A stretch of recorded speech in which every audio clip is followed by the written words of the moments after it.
Can a gold mining company be a steward of the environment when the act of mining affects the natural landscape? By its very nature, the extraction of mineral resources has an impact on the environment.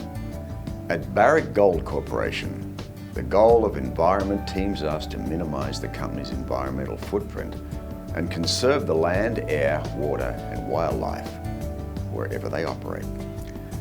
Let's visit their Pueblo Viejo mine construction project in the Dominican Republic to learn how they're doing it. Respecting and working carefully with the natural environment, the land, air, water, and wildlife is critical to any mining company's social license to operate. Here's the litmus test for whatever an operation will be viewed favorably or unfavorably by its host communities, governments, and stakeholders. The Pueblo Viejo project is a world-class gold deposit located in the province of Sanchez Ramirez, 100 kilometers northwest of Santo Domingo, on the site of a former mining operation that has lain inactive since 1999. Barrick Gold Corporation holds a 60% interest in the project, with Goldcorp owning the remaining 40%. Pueblo Viejo was acquired when Barrick completed its purchase of the mining company Placer Dome in 2006. Barrick is the project's operator. When the original mines ceased operation, acid rock drainage had environmental impacts on the area around the site, primarily as the result of rain washing over unreclaimed and exposed sulfur-bearing rock at the former open mine pits. Historically, mines were unpermitted.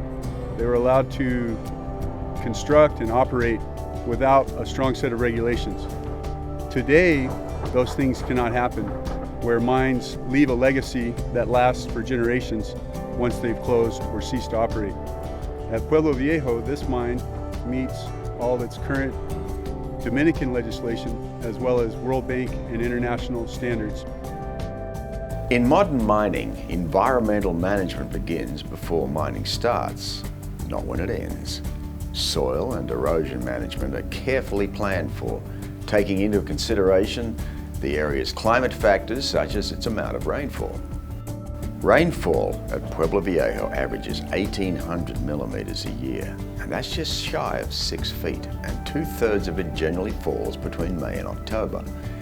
That much rain can cause severe erosion problems. Revegetation is done to limit the effects of erosion, which unmanaged can cloud waterways with higher levels of naturally occurring sediment. Dikes, berms, and barriers are built as a part of water erosion management planning. They slow runoff velocities, diminishing sedimentation in waterways. The water is brown from clay, but would be much worse without the dam. To assist with erosion prevention and water management, grass has been seeded on slopes at the construction site, and coconut mats, made and purchased from local women, are laid along the slopes of a recently constructed access road to aid in stabilization. In modern mining, the environmental management system commits the environmental program to performing as much concurrent reclamation and rehabilitation as possible earlier rather than waiting for the mine to close in 20 or 30 years. This slope represents an example of concurrent reclamation. The concept is to leave the site in better shape than it was prior to your arrival. Barrick's proven management practices are in place throughout the life of the mine to protect, reclaim, and even enhance the environment where possible. These steps are carried out on an ongoing basis, parallel to construction and production. When an area is no longer needed for active mining, it is contoured and replanted with vegetation to match the previous natural landscape. Barrick has a very broad environmental management plan for the Pueblo Viejo project. That plan is based on obligations that emerge from international and national standards, as well as specific permit-related obligations or commitments made in their various environmental impact studies. For the Pueblo Viejo project, one commitment is to go forward and do concurrent reclamation or rehabilitation of construction and historical related impacts.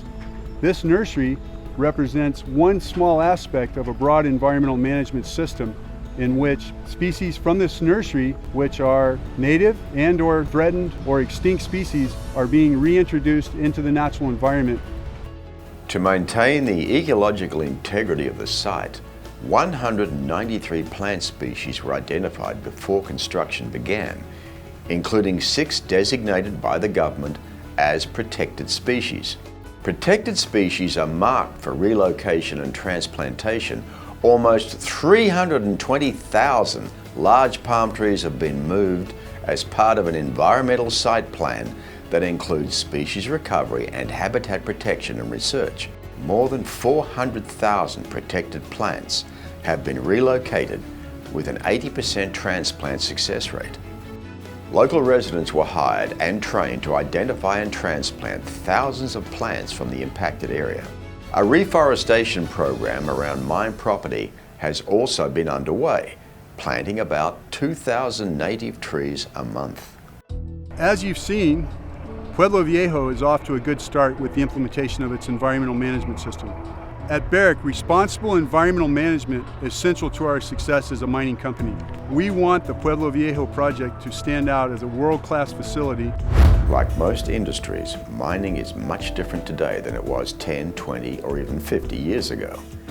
Barrick Gold Corporation recognizes that there can be significant impacts to the existing natural environment, both temporary and long-lasting due to mining operations. As a result, they take precautionary approach throughout the life of a mine by first assessing potential impacts, then evaluating, and then how to mitigate or control them.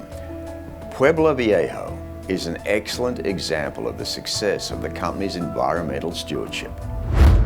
To learn more about Barrick Gold Corporation, its mining operations and environmental initiative, log on to www.barrick.com.